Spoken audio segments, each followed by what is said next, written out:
body, but I think well-being also covers emotional balance, physical fitness, and mental resilience. Good afternoon, everyone. My name is Abigail Dube from International Youth Network. One word that comes to my mind when it comes to health is menstruation. Good afternoon, everyone. My name is Natasha Dube. One word that comes into my mind when we talk about health is post-traumatic stress disorder. Hi everyone, my name is Given Shea. One word that comes in my mind when we are talking about health is condom. Condom is safe and healthy.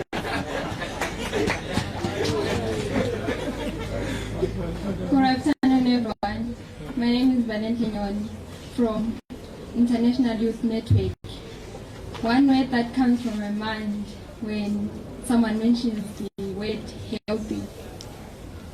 In fact, unfortunately, it's not a one word, but it just comes good life. Just because I believe that in healthy, everyone has a good life. When you mention healthy, you have the way to safety, and healthy most of the times is the way that you live in. When you maintain healthy, it means that you are comfortable and you are stable. Thank you. All right, we're changing the formula once again. Okay, so your name, where you come from, and how did you feel the last time you accessed the health service? Good afternoon. I'm Fraser Mpofu. I'm YPN Provincial Sector Rep for Key and Vulnerable Populations. I felt discriminated. Good afternoon once again, everyone. My name is Shelton Taboswana from Sexual Rights Center. I'm a community mobilizer and a mentor and the future program. The last time I accessed a healthcare service, I felt safe. Good afternoon, everyone. I'm Kutai Madenga. The last time I accessed a health service, I felt welcomed. They gave me all the services that I needed. Good afternoon, everyone. My name is Ipitule, a national delegate at International Youth Network. The last time I accessed it, I felt very good. Good afternoon, everyone. I'm Yolanda Magombo, International Youth Network. The last time I accessed the services, I feel comfortable. Afternoon, everyone. My name is Alec Bernstein. I'm with Galaxy Travel here in Bulawayo. I accessed a health service in Geneva, Switzerland 7 months ago, and I accessed a health center in Bulawayo 3 months ago. And the service and courtesy and professionalism I received here in Zimbabwe, in Bulawayo, exceeded what I had in Geneva. Thank you.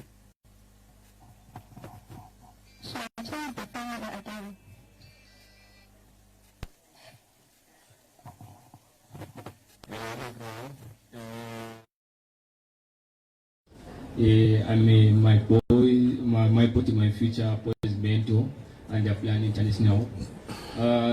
From the last time that I accessed the service, I tested and I feel scared.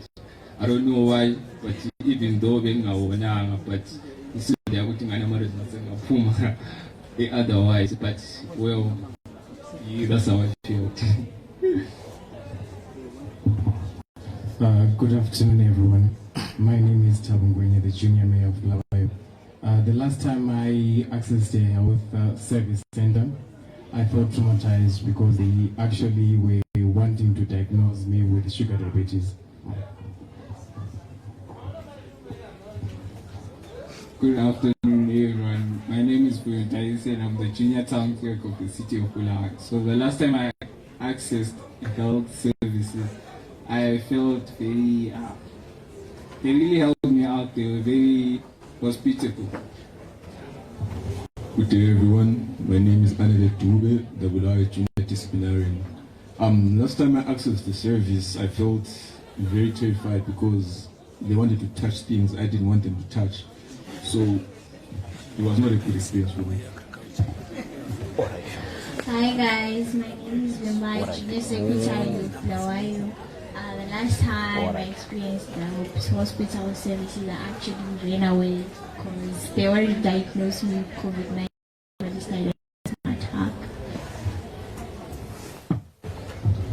Good afternoon once more. My name is Zule Shepherd, the former Blair Junior City Council Mayor. The last time I accessed a health service, I could say it went quite good. But then, you know, they were a bit rough, if I may say. We all know how it is, but at least they were professional. But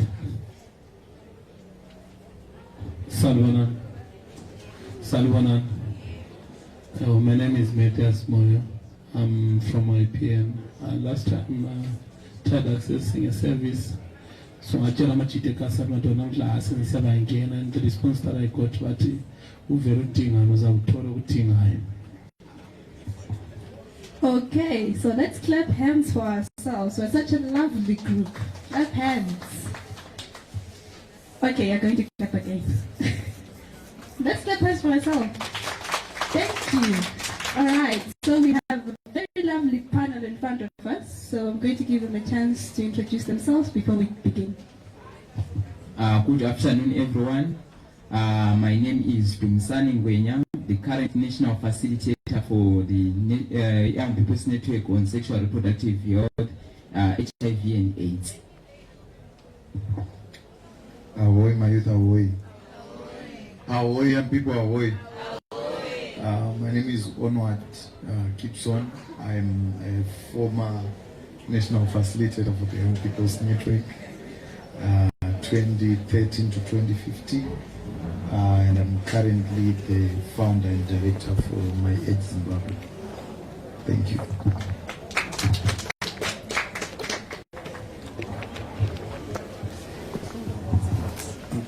I was not aware that I'm part of the panel. My name is Decent Collins Bajila. I'm the Member of Parliament for Emakande Dubeve constituency. I'm also a member of the Parliamentary Portfolio Committee on Health and Child Care, as well as the Parliamentary Portfolio Committee on Public Service, Labour and Social Welfare. Thank you.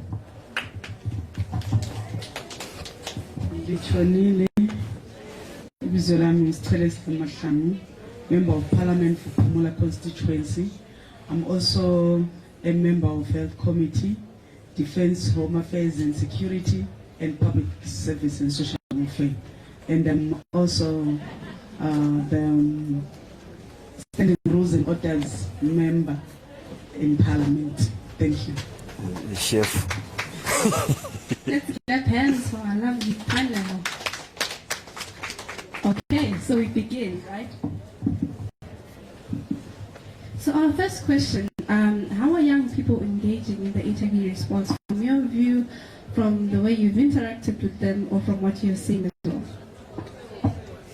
Thank you very much, and young people are interacting in different spaces, and as for me, the first point of call is to thank the National AIDS Council, which is convening a space for young people to contribute, which is the Young People's Network on Sexual Reproductive Health, HIV and AIDS, where young people are contributing from district level up to the national level, where we see them participating during the District AIDS Action Committee, the task force meetings, the partner stakeholder meetings, also the provincial and the national, where we are having even the technical working groups where young people can participate. While there are also other platforms which have been created, like the PEPFAR, where we've got youth representative who then represent young people. So there are many spaces. Also, we acknowledge that we have the junior parliament, we also have the junior councils.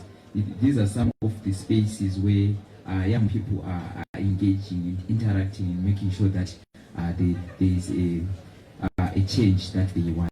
Thank you all. All right, thank you so much. I think that, like what the Nissan says, that there are a lot of platforms that are within government that works as coordination platforms for the HIV response led by young people. The Young People's Network is an example, the Junior Parliament also is an example. But also there are a lot of other various community-led organizations like ours. In Blawayo we've organized things like Dot Youth that were started by young people. I come from my Age, which is a very youthful organization.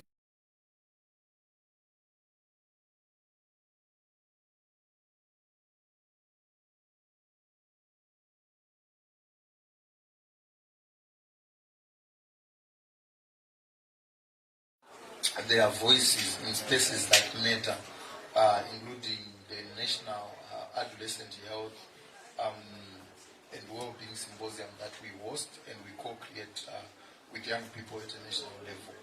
We also see that there are a lot of, either formally registered organizations, but there are also a lot of other platforms in communities. Being a young person that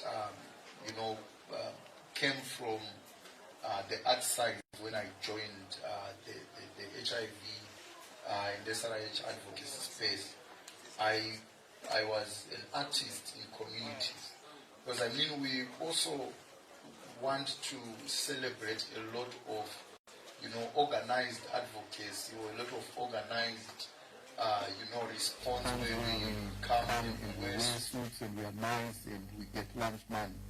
But I want to also appreciate that there are young people who are not recognized that are artists in their communities. I appreciate one of the participants, Google it too. I have your CV somewhere. I saw it. There were thousands of them, but trust me. And it's part, I think she applied for one of our programs where we actually have adolescent girls and young women, below 24, who are part of our organizational board. And we don't take this from organizations, we take them from communities. And already when I look, I think we received close to 900 CVs for that program. Look at how I know one person that I've not met, we have not never met, right? You applied. Yes. But when I heard your name, I remembered it from 900 CVs that we went through. Someone asked, are you crazy? Is that realistic? But it's interesting because you then start to see what other young people are doing in their communities, which is not on TV somewhere, which is not on a poster or banner somewhere. These young people that are using the arts to make sure that they use it to address HIV and SRH issues. We have young people who are singing hip-hop, who are singing dancehall, but who are addressing a lot of these issues, including mental health, including drug and substance abuse, because it cannot be divorced, from them the vulnerabilities that young people have when they take drugs, then their vulnerability to STIs, to HIV and other detrimental health issues. So there's a lot that is happening in our communities. Young people who just sit at the bridge and say, but boys can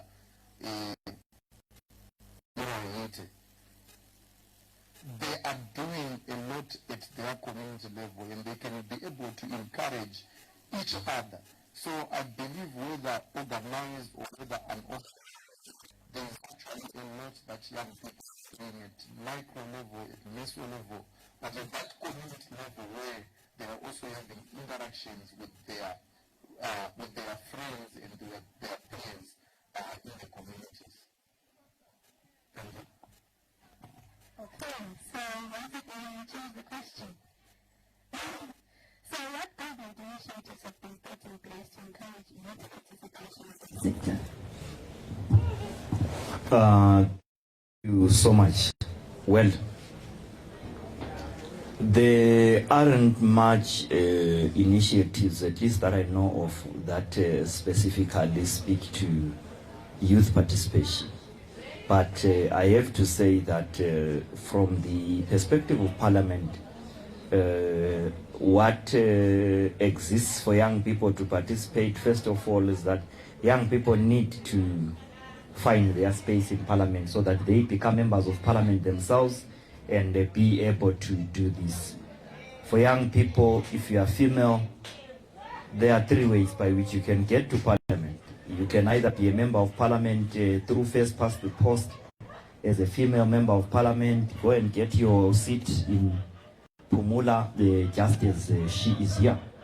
You can also, through your political party, if you have one, become a proportional as a youth member of Parliament. Each province has one youth member of Parliament selected by the political party that has the highest number of votes in that province.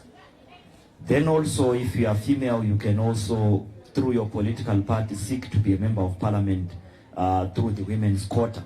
There is something called the women's quota. Each province has got 6 women that are selected through the quota.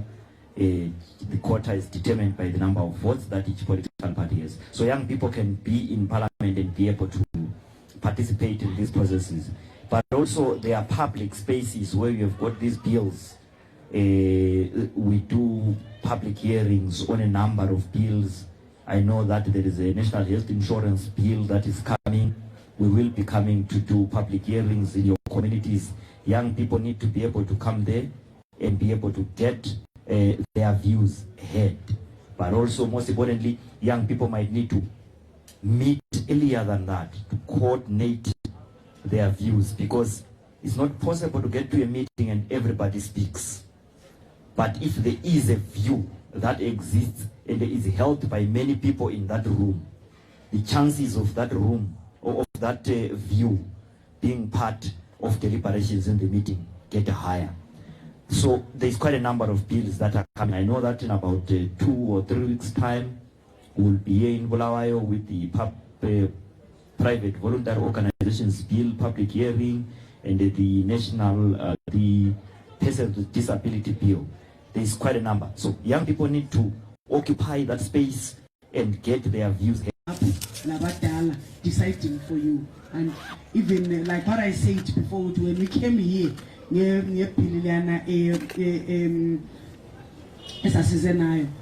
ended up being abadala bekhulumela ama-youth, whereas ama-youth they can easily talk ngendlela yabo bafuna ukuthi wenziwe ngayo, and well, make sure that whatever happens, because you are the ones who are vibrant in social media, everything is being done on social media, we advertise and whatever. So you guys, I think the best solution and the way forward for us, which is very a good relationship, is that you should be always there. Whenever for us or public hearing or even feedback meeting, a councillor, MP, be there so that MP have something. Youth. Not every day, not every year, every day, but you've got your own issues. Is it different? And so, spaces, members of parliament, councillors, yes, you don't know us, just because Valley Valela, my meetings and MPs and councillors. Thank you. Yeah, sorry, just to add one more thing, that young people also tend to have more excuses than solutions. We're speaking about participating in public meetings. During the era of COVID-19, most meetings were held virtually. Young people were complaining, saying, we can't afford data. Please create spaces for these meetings to be held physically. COVID-19 is gone. We are doing meetings physically. Young people are complaining and saying, we are always on our phones. We don't have time to travel to whatever hall we are calling us. We are busy. Why don't you create that meeting to be online? One excuse after the other. When there is internet meetings, we don't afford data. When there is physical meetings, we are too busy to attend physical meetings.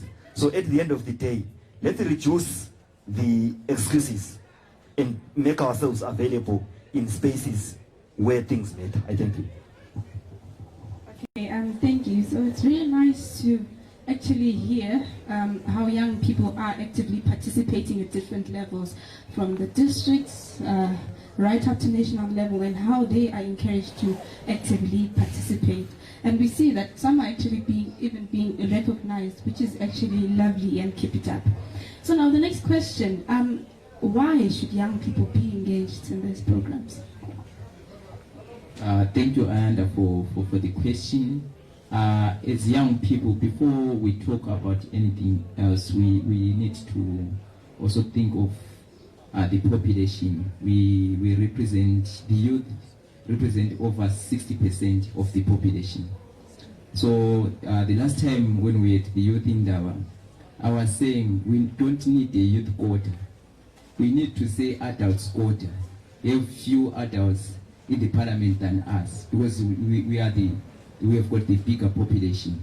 So last time I checked, the census was telling to say young people only, they constitute 34%, those between the age of 10 to 24. So we constitute a bigger portion of the national population.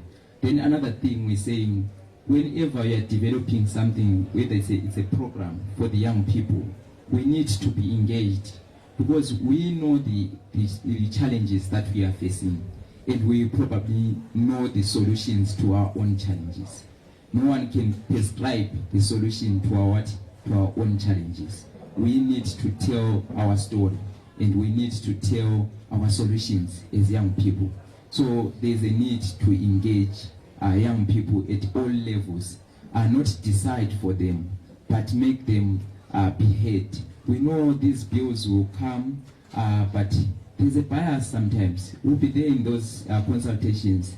They'll say we are choosing 1, 2, 3 people to contribute, and of which young people are deliberately skipped in those 3 hands that are supposed to be picked. So we're saying, young people, we need to be there. Whether it's a policy, whether it's a program, we need to be engaged, because everything that is being done for the young people. We cannot be excluded in these conversations. And we realize that in most of these conversations, we are just attending. We are not making decision. So we need to be fully engaged. The term engagement then becomes, we need another definition for engagement. How are we engaged? Are we fully engaged? Are we meaningfully participating in the table? Who are we in the table? Are we the menu? Are we the program? Are we the agenda? Are we equal stakeholders? We need to be equal stakeholders for our programs to be a success. Thank you. All right, thank you so much. And I think I concur with what Jumi is saying. And I always say, most of the time, young people are then on the table as part of the menu, and not even as part of the eaters there. So that speaks to, I think, level. When you talk about levels of representation, and your question is, how can they be represented? It's also coming from that negative side where they are already left out, where we say, we don't have young people, where are they? But we are saying then, if it's engagement, they should be meaningfully engaged. And the principles of meaningful engagement, when we want to remove all tokenistic approaches to participation, is also to make sure that they are not called at the table, but they are also co-creators of our program.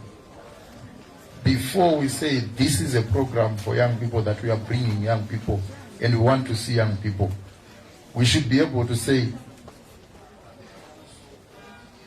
we reach out to young people and say, what are your issues? What do you want us to do? Then programs are co-created by their input, so that their voices can be heard, and because their experiences and their expertise matter. There is no one who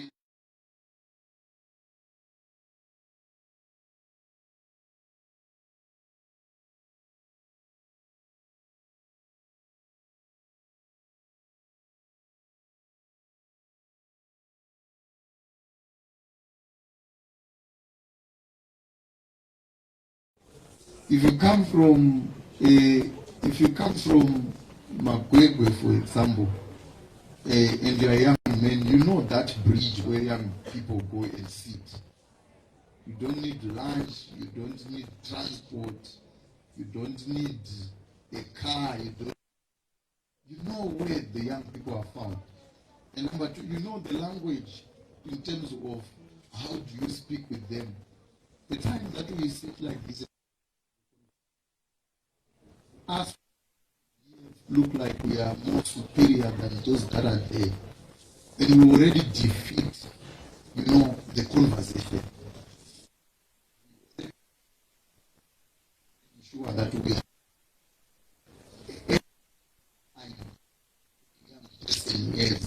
in terms of making sure that we deal with the response to HIV, which speaks to a lot of innovative ideas that young people can also be able to bring to the table as solutions in terms of dealing with the issues that we are talking about. Young people have influence at their levels, and in our communities we already know that there are young people that are very influential. There are young people that when they speak, or when they call others to gather, they will gather. And when we work with those kind of young people, we are able to win in terms of reaching out to more young people, even in very exciting ways. But I think the power that we have as young people is, I think we are often said that we are the leaders of tomorrow. But to be here talks about us as, a demographic dividend that is worth, in terms of numbers. Young people constitute 60% of our population. That means we are the majority. And if we are empowered and if we decide as young people that we are going to push in terms of any change that we are able to see, and we are united for that cause, we will win. That means that when we think about our power, we should know that we are capable of leading today, even as we prepare leading tomorrow. And we are not just leaders of tomorrow. We are also leaders of today, because our communities look up to us. Our young people who are our brothers and sisters in our houses look up to us. Our young people in our communities, in our schools, they look up to us. Most of the information that we know, either even about condoms, about contraceptives, are not from National Health Council, because we meet National Health Council once in a while. We have this information from our peers. We have that information, and that's how information flows. So in terms of then sustainable leadership around the HIV and the SRHHA and gender equality response, we need to make sure that we harness the experiences, the expertise, and the energy that is within young people, so that we can win in terms of this cause. Thank you. All right, some powerful nuggets shared by Dee. Look at your neighbor and tell your neighbor you have influence. Tell them you have power. That's lovely. Okay, we're changing the formula once again. So the Honorable here mentioned about the youth representation that's supposed to be there, the women, their representation as well. So why is it key for young people to be present in Parliament? Why is it important for them to be active when they are advocating for their health? How important is it there? Well, I think the previous speaker has already answered that question.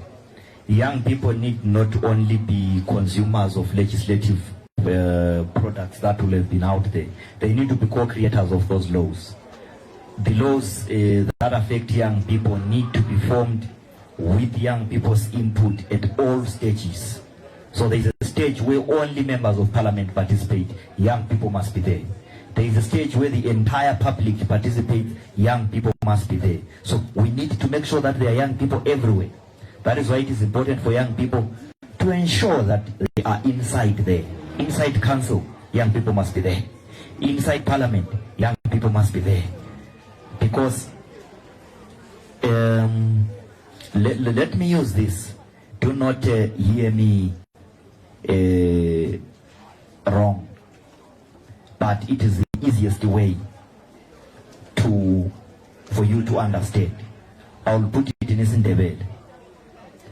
Ukulungisa izinto ezihlupha abantu abatsha kufana nalokuya ngaphandle. Awungeke uthumele omunye ukuthi akwenzele. Angizazwisisa. Ukulungisa izinto ezihlupha abantu abatsha kufana nalokuya etoilet. Awungeke uthumele omunye ukuthi akwenzele. Most of this thing is DIY. Do it yourselves. Thank you. So, Onward has already answered my next question that I was going to ask.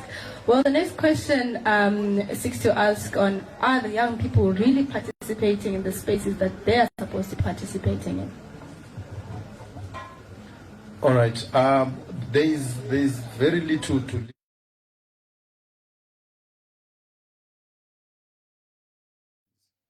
I think one which the Honourable Member of Parliament spoke about is apathy.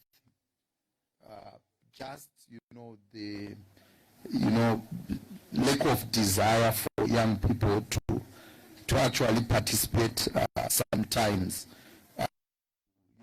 Available spaces in our communities, whether called for by our councillors. We actually have issues like budget consultations that happens within our wards that the city councils do. Those are just some of the spaces to look at. These issues. We used to have recreational facilities, Matayo, and the sporting grounds, that are the city councils are actually filling with residential stands right now. And those are some of the little things that we should make noise about, because as long as we lose recreational facilities, we also lose spaces where we go and play. But then young people then start to resort to drug and substance abuse because of idleness that comes from lack of recreational activities. So young people, are not also participating because we have older people who patronize young people's programs. We also have older people who don't want to accept that they are now old and they have nothing, progressive that they know, or nothing progressive that they can say about our issues as young people. And you hear conversations like, you are still young, you are unexperienced, you are not educated, you did not do this or that. I reserved what I wanted to say. But there are those spaces where the voices of young people are not heard, where the voices of young people are closed.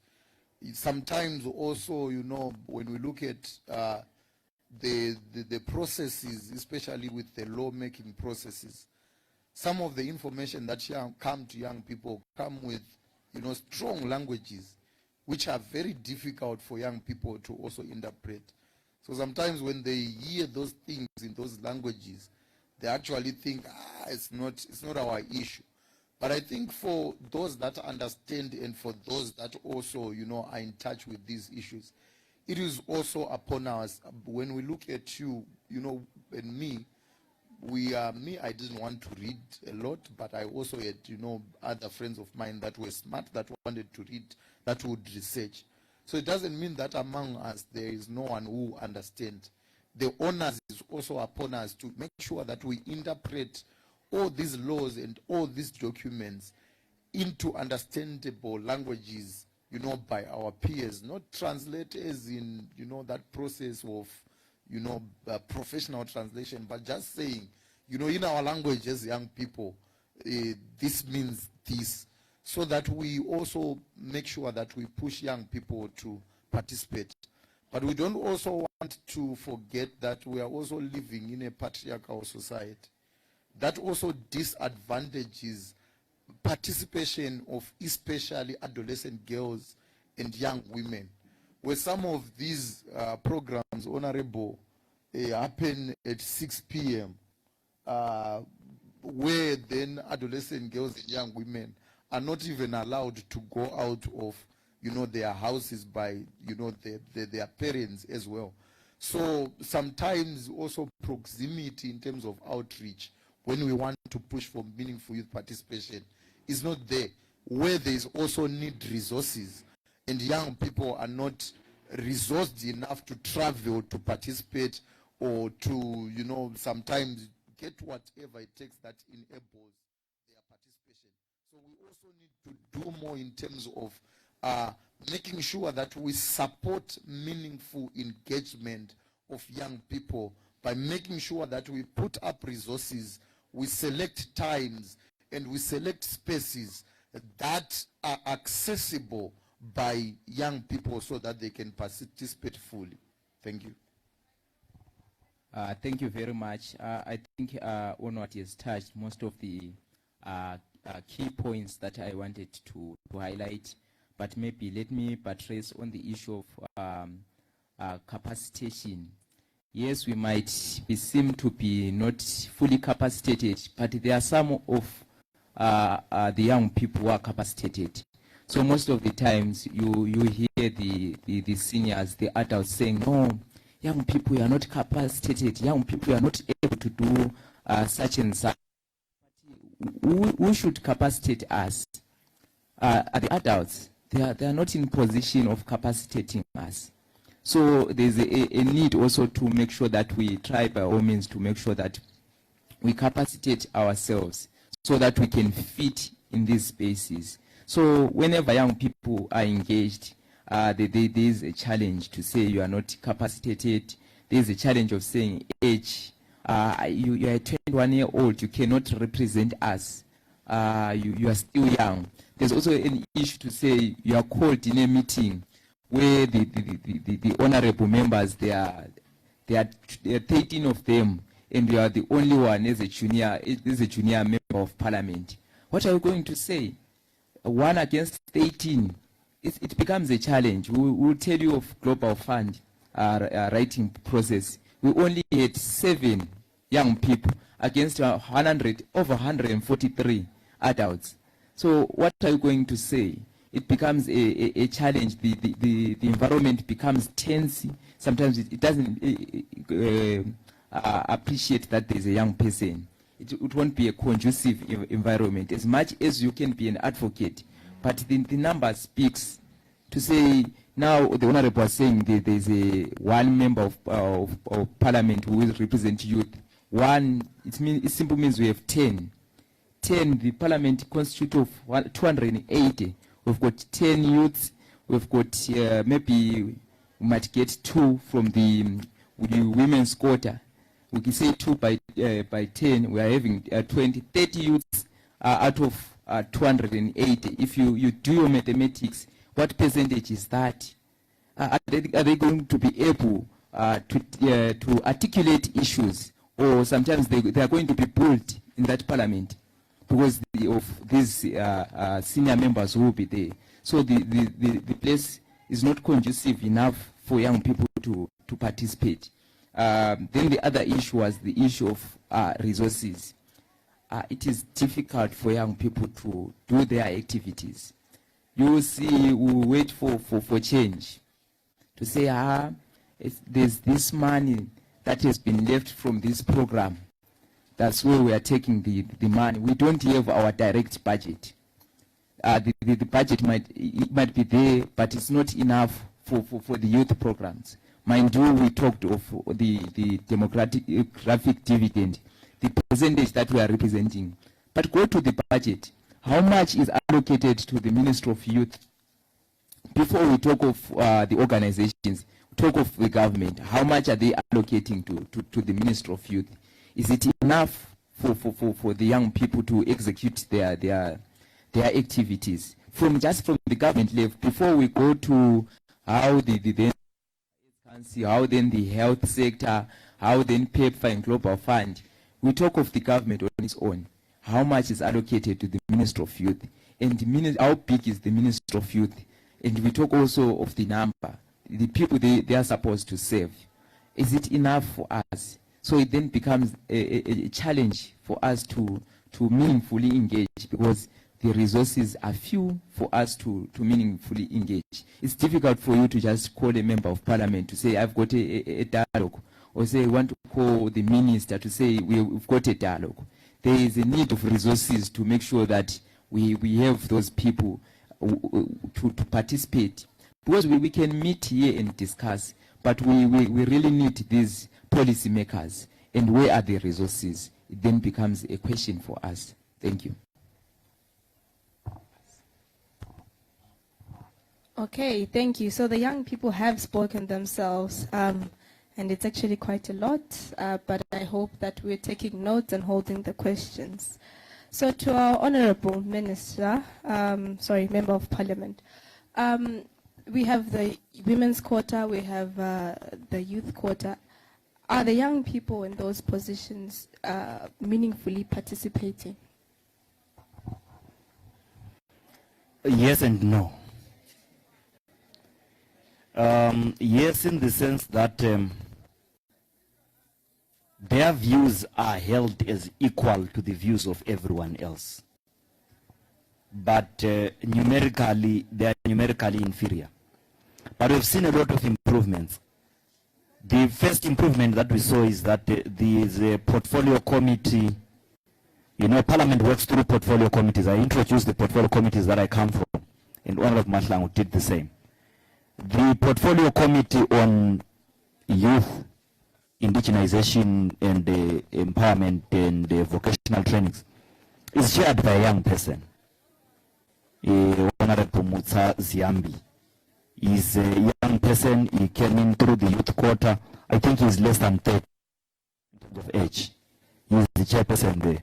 We have also moved further to create a youth caucus to say those of us who are not in the youth portfolio committee or who got into parliament while we were youth, but quickly 35, and if we are no longer youth, but still have interest in pushing youth agendas, can operate through the youth caucus. So we have created a youth caucus there, and it's also chaired by a young person.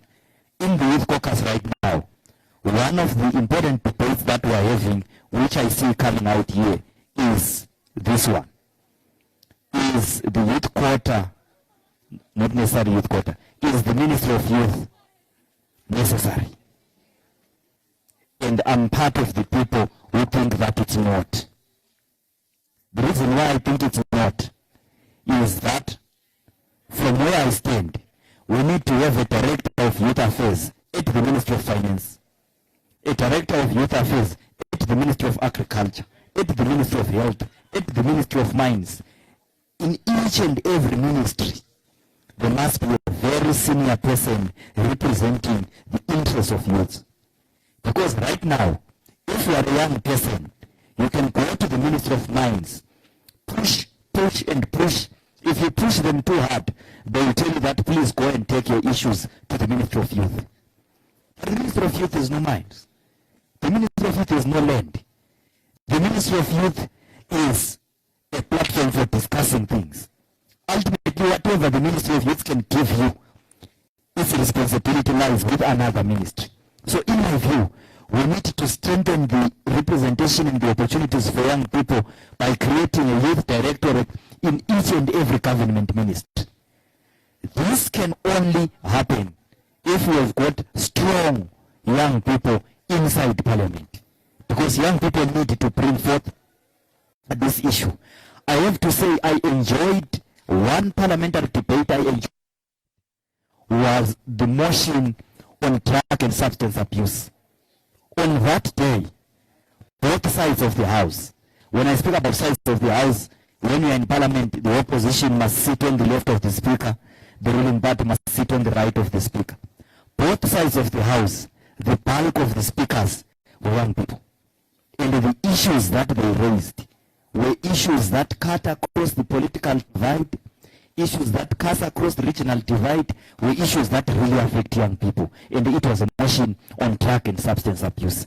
In my view, young people inside parliament now have the capacity.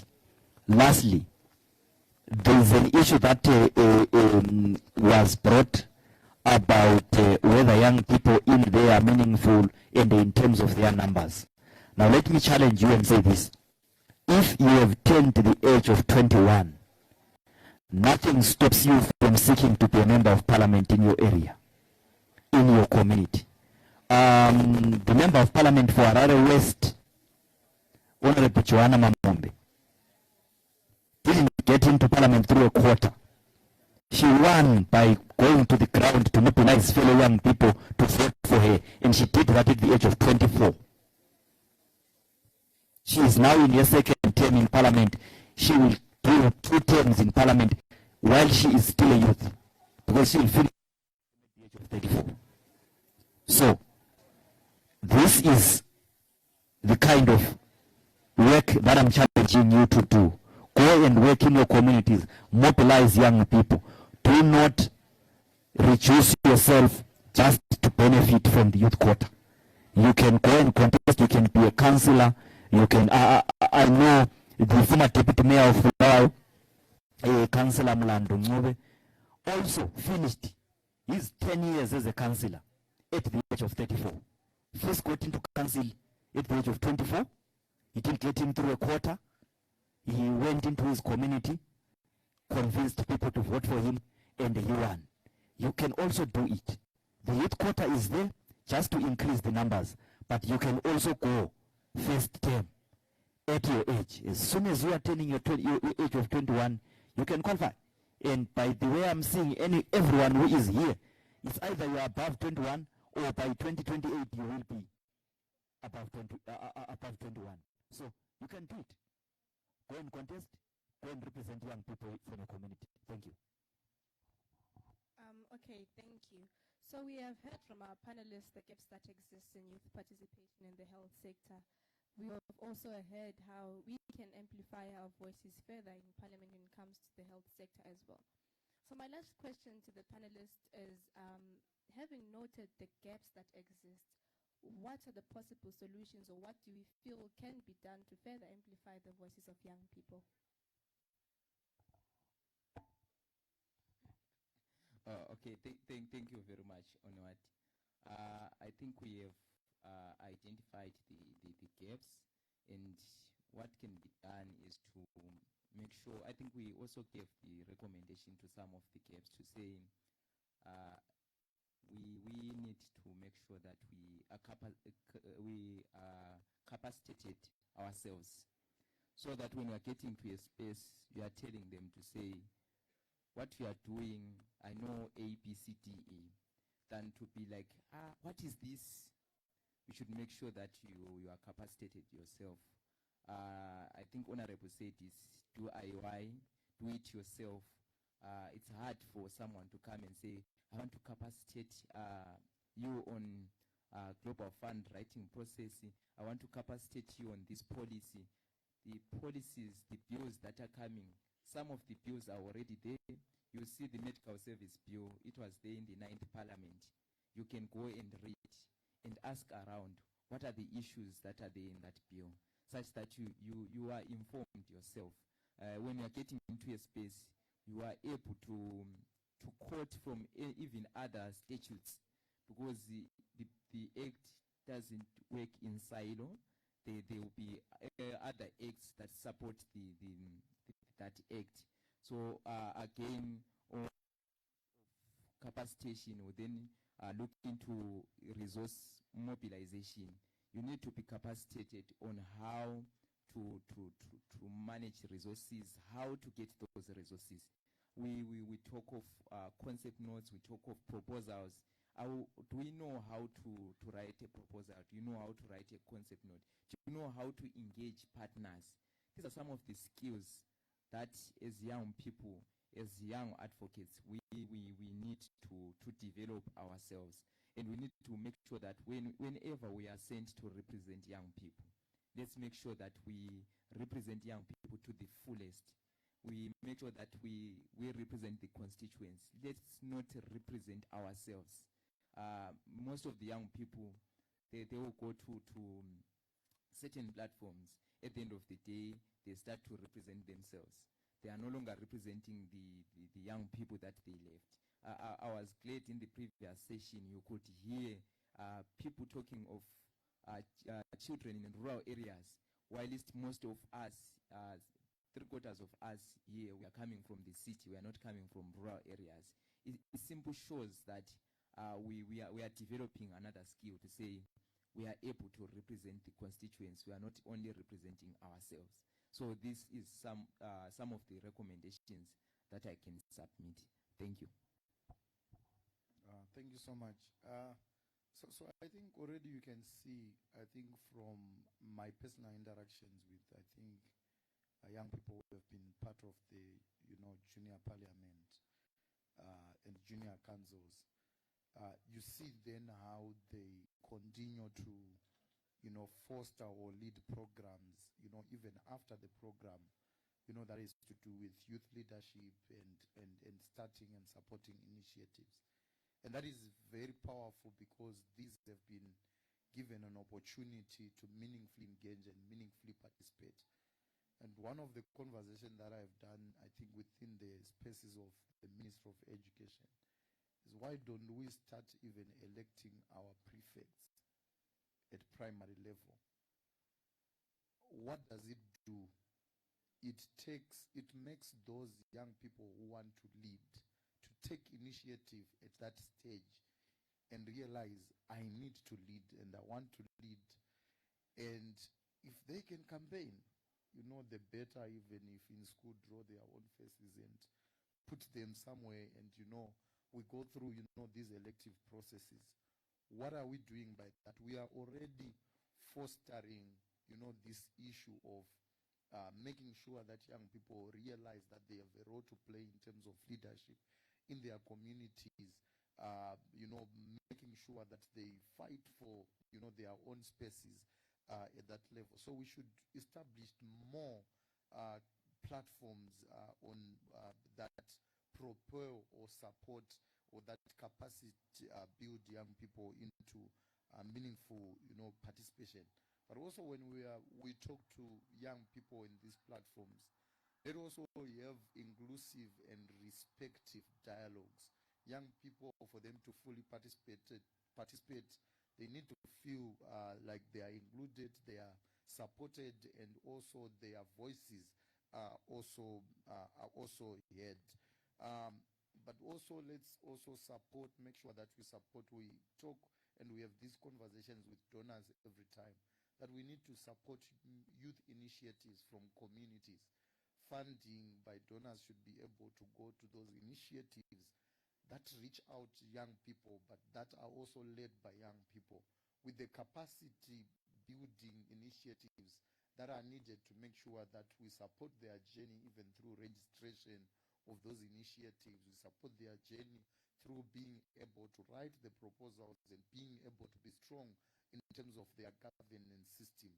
But we should also be able to realize that young people can also become professionals. Right now, you are part of junior parliament. Most of you, some are part of young people, the YPN. And in the next 2-3 years, when you go to university, probably you join, say what, or CATS or something, doing voluntary work. But listen, what happens after you graduate? No one wants to hear you saying you have 10 years experience. And you can get a job where you can even start being a programs officer. Because you have been organizing young people in your community before you graduate, but no one wants to understand that you are already a professional. You go back to volunteering again after uni. We should be able to harness that power, and we should be able also to pay young people, the same.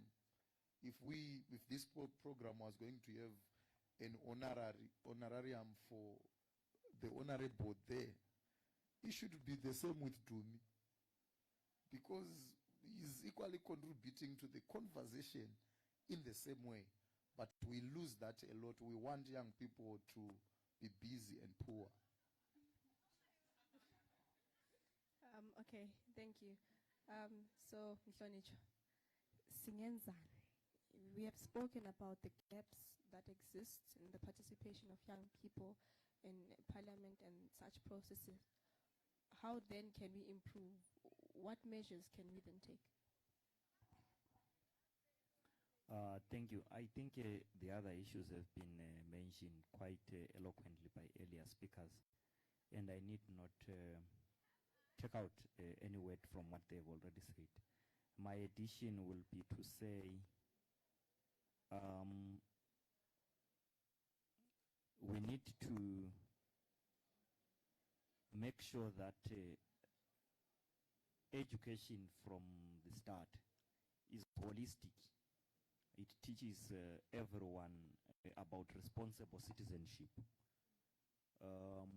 Currently, education in Zimbabwe teaches you, every young person here, it teaches them about what opportunities are available outside Zimbabwe. That's the first thing that the young person who comes out of our schools is worried about. The second one is what can I do to start my own business? There are two things that the young person comes out of school thinking of. But these two things are not bad. They are very good things to think about. But additionally, young people need to be able to come out of school having more community-oriented thinking. So that if the young person is worried about litter in their community, if the young person is worried about drug abuse in their community, if the young person is worried about the prevalence of HIV in their community, their contributions to community will make them aspire even for public office quite early, so that we can have these fresh and young interpretation contributions. I sit there in parliament. I've got one of my grandfathers, he's late now. He used to be a news reader for Rhodesia Broadcasting Corporation. The moment I mentioned Rhodesia, you must know how long ago it was. So there are some people who worked with him at the Rhodesia Broadcasting Corporation who are my colleagues in parliament today. They see me, they see their grandson. It's hard for them to be able to see a colleague whom they have to reason with, because the moment they hear my surname, they remember a colleague of theirs whom they worked at the Rhodesia Broadcasting Corporation. But we need to improve the appetite and the skills of young people. And I have to agree with him that these skills of young people to represent their communities are not some things that they need to get when they are out of school. They already have them. We need to impress it upon the communities, even upon the companies, the corporates out there, that these young people trust them. They volunteered, they did their internships, they already have the skills, they already have the experience. Give them the responsibilities. That way, in my view, we will have better. Then lastly, we need to improve on youth-adult relations in terms of everything that we do. Because I find at times a lot of toxic competitions between youth and adults, some of which is unnecessary. I belong to an age group that is almost forgotten in everything that happens, especially given my gender. If you are male, you are above 35, you are below 40, no one is worried about you. Those who are worried about senior citizens start from 40 upwards. Those who are worried about young people start from 35 going downwards. And then the others are worried about women. I am none of those. So I then get to understand that at times the toxicity that we raise in terms of how we bring our issues, they affect even the cooperation of people like myself. Some people like myself don't want to cooperate with the women's struggles because they feel alienated. They don't want to cooperate with youth struggles because they feel alienated. They don't want to cooperate with adult struggles because they are also alienated from there. So we need to deal with understanding demographic groups in our society and be able to create linkages across all of them. That is why for myself, even if I've clocked above 35, I've refused to get out of the youth caucus, because that is where I think I can still contribute. Those are people that I still have passions about. So I will stay there for quite some time, perhaps until there is more younger people than me who can be in that space. I thank you. Thank you very much for these lovely insights. We've got a really great panel that has the interests of young people at heart. So now, bringing it to the House, any contributions, questions to the panel? Any takers?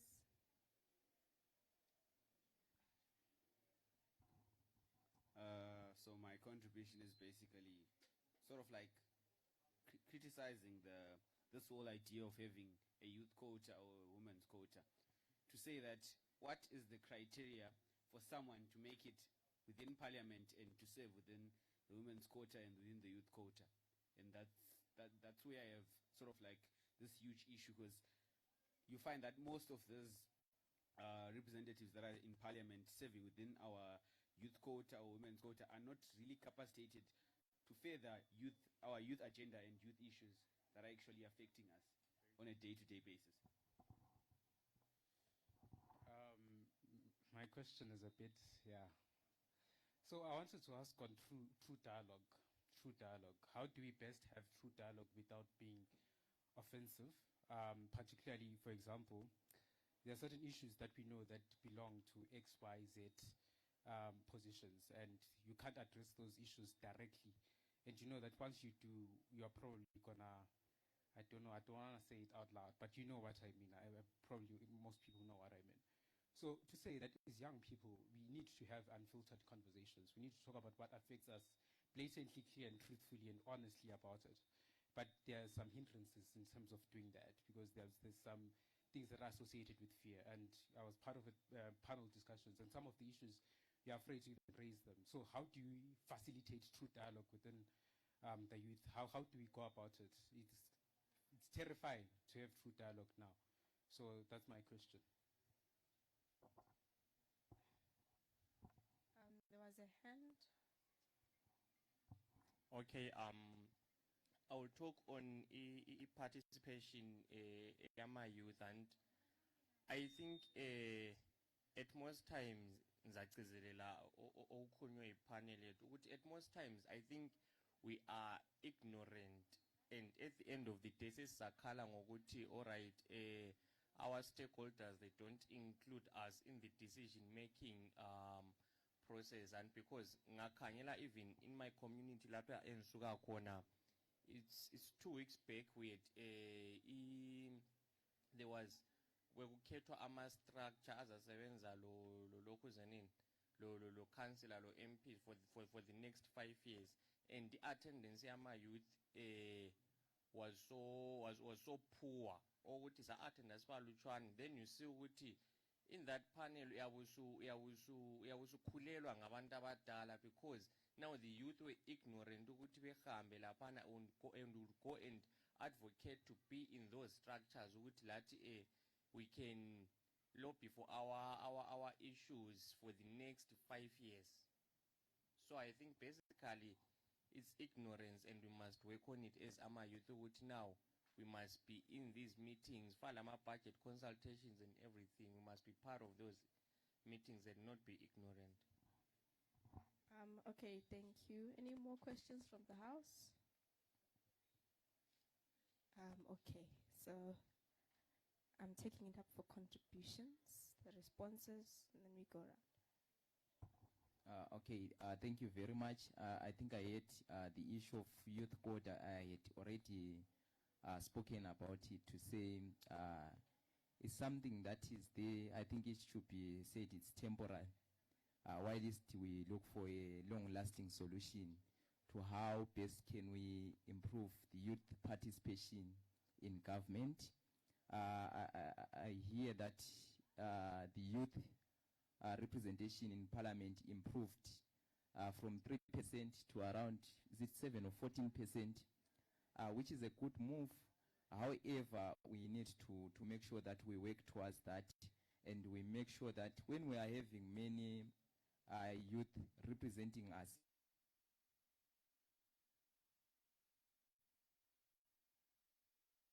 having them in many spaces, in many portfolio committees.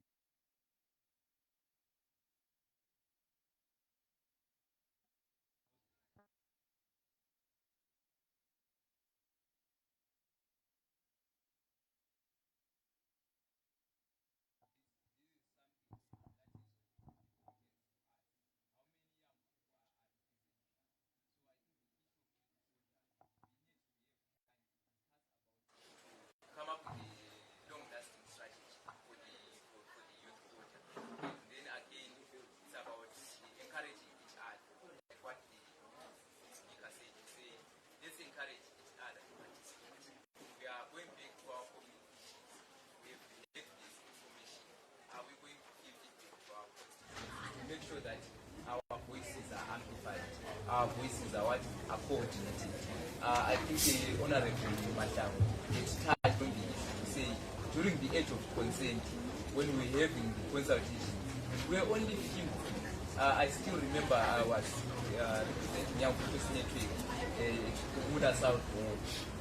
It was a war against the parents, against religious leaders, against former nurses, and it then goes back to say, are we able to do our sensitization? These views will come. We have enough information about this. Are we able to stay with the ground? I think I contributed thrice in that meeting. On the fourth time, the chair of that group was Honorable Paravinyan, said we can't have you for the fourth time. You need to sit down. And other young people did not respond to take the issues. So we need to get these issues, read around the policies. I'm happy that the Young People's Network on Sexual and Reproductive Health, they are coming up with the idea to say how best can we start having the conversations around the 60 bills that were enacted by the President in the 10th Parliament. We need to identify our bills. How many bills are we going to work with for the next 5 years? We need to know the current status on those bills. You talk of the health insurance. What is it that is there for the young people? The persons with disability bill, what is there for the young people? Let's start the conversation now, rather than waiting for the consultations. We need to be equipped now. Thank you.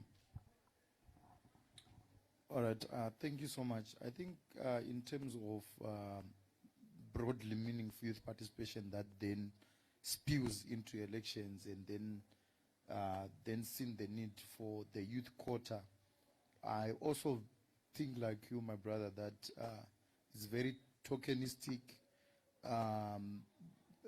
approach to participation and representation.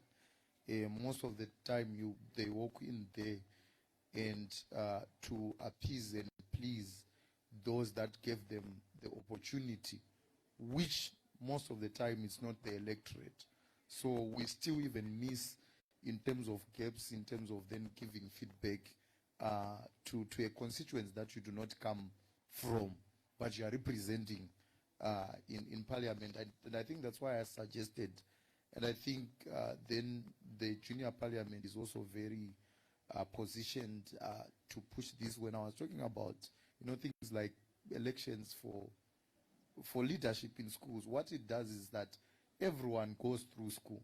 So we are starting to instill the desire and the appetite in young people to participate in leadership processes. If you are in school, you know that leadership qualities in terms of those who lead us every day is probably because they have a nice hairstyle or they have a blazer. If you can't afford it, you can't be a prefect. But that doesn't then look at your leadership qualities and even your desire to be in that position. So we need to create that appetite and that cycle for young people at a tender age, so that, you know, young people grow knowing that we need to participate, we need to be represented, we need to represent ourselves meaningfully. Then the second question about, you know, fear. Yes, fear is there. Most of, like, the elderly people use fear to intimidate us from having those, you know, conversations. And they have also a way of telling, you know, conversations. When looking about age of consent, it was nothing about to do about sex. It was young people should be able to access life-saving services, including HIV testing and counseling, if they feel like they need them. When they feel like they need contraceptives, they know why they need contraceptives. It was like, hey, young people want to have sex, hey, we are pushing to have sex. And it was a sex conversation. And they used it to intimidate us. But like Dumi has said, like we all know, we talked about the power of numbers. Let's continue to organize ourselves. The more we continue to organize ourselves, the more we create our own spaces where we invite whoever we want in our spaces, and with our own conditions. And also when we invite them into our own spaces, we also reinforce that these spaces, we have created them so that we can have, you know, equitable dialogues. We can also have respectful dialogues and conversations as well.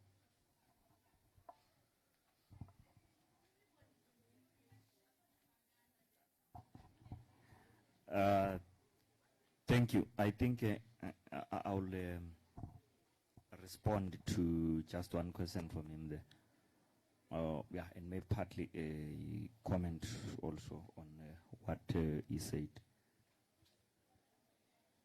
We need to ask ourselves whether as young people we have another system of getting members of parliament which is not an election.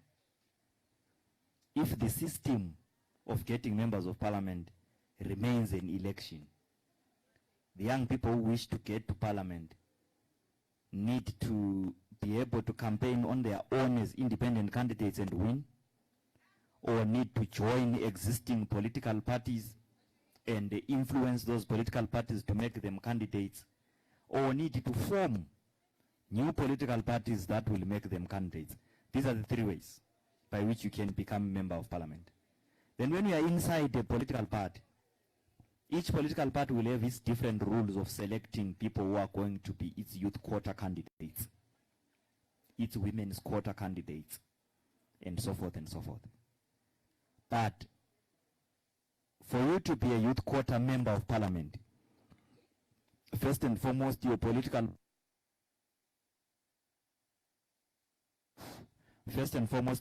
party must make you number one on its list of 2 preferred candidates. Secondly, your political party must get the highest number. So it does not matter what capacity you have. You need to work so that your political party gets the highest number of votes in that particular province.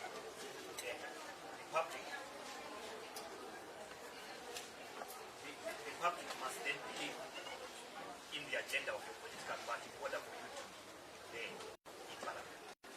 When you are inside, there are many options for you to be in parliament, and how you are going to conduct yourself. You can do as what you are saying, go there, think that the chefs in my political party are the ones that made me here, so I will wait for them to tell me what to do. That's an option that is available. The other option is that you are going to engage young people in your community, women in your community, and several groups in your community, and continue to get ideas from them in terms of things that you can say. I'm a member of parliament for Makane. I have a WhatsApp group that has got about 800 people max. It has never gone above 800. So at times people get into the group, then they feel that I've got too many groups, I can exit, and then I'll come back again. So time and again, open that group so that people can bring their issues from the group. Some of them I do not understand, it becomes hard for me to go and air them out. But some of them I understand. But I'm obliged to go and say those issues inside the parliament there, because it's not about what I believe, it's about what this person has said. So those that I do not understand, I can express. Those that I understand, I can express whether or not I believe. So it's a means by which you can get views of people. But what is more important is young people who want this system that is being used now to change need to go to parliament to change. You understand?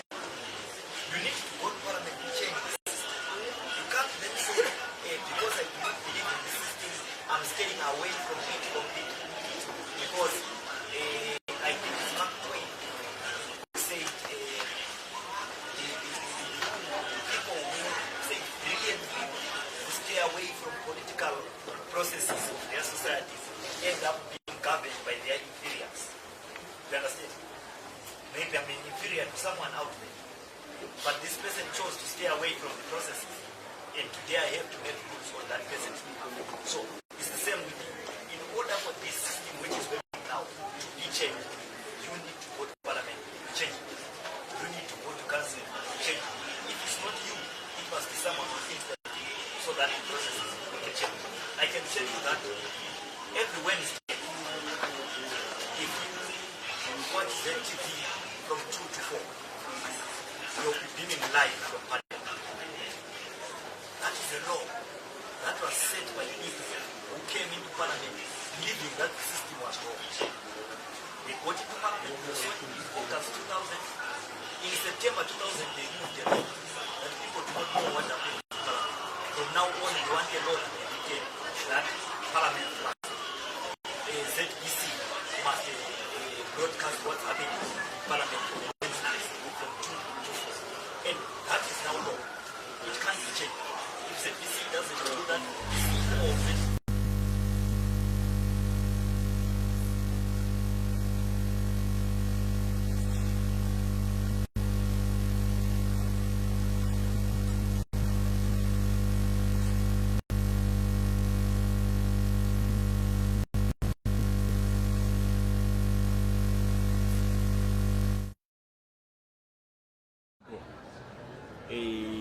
I'm sure you have seen, I have colleagues that have joined me.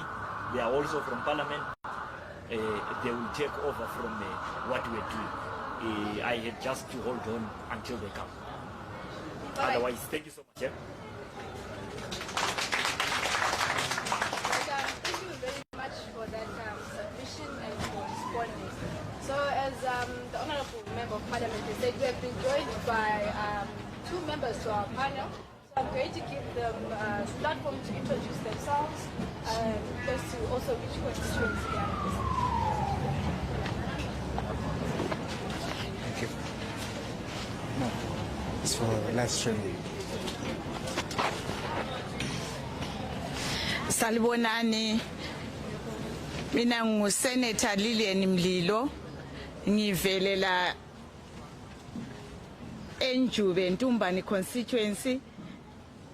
Kuyikho lapha enhlala khona ngike ngaba ngukansila from 2013 up to 2023 sengena kathesi which is ngibe ngaba ngukansila for 2 terms ngingukansila kusese yiNjube loBhengula after I delimitation kwasekusuka yiNjube Ntumbane then I go ahead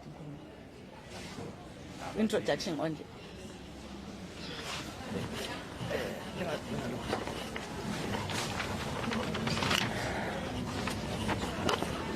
Sawubonani Bontanga. Sawubonani Bontanga. Ninjani? Ye mina ngingumama okuthiwa nguRita Ndlovu, ngingusenator wakubulawayo.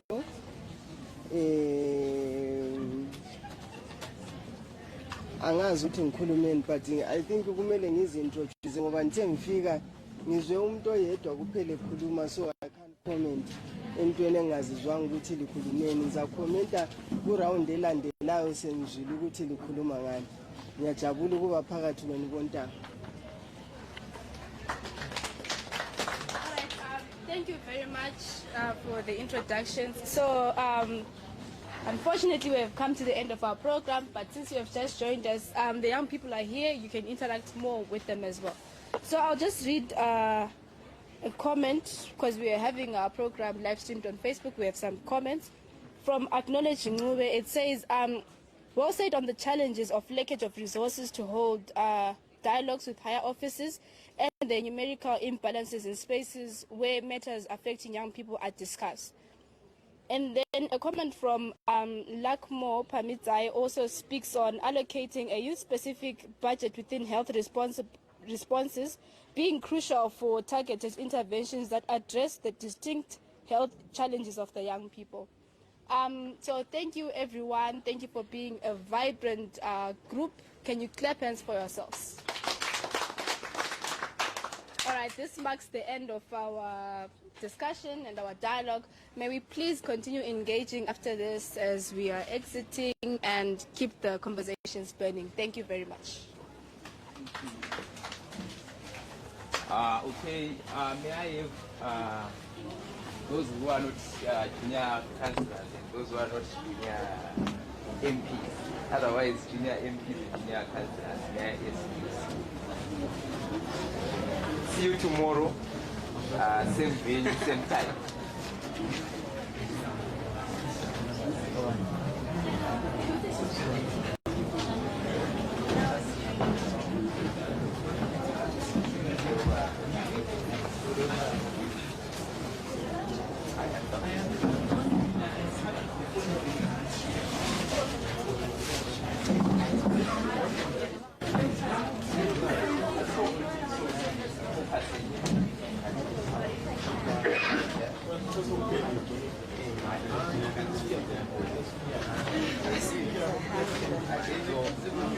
Yeah.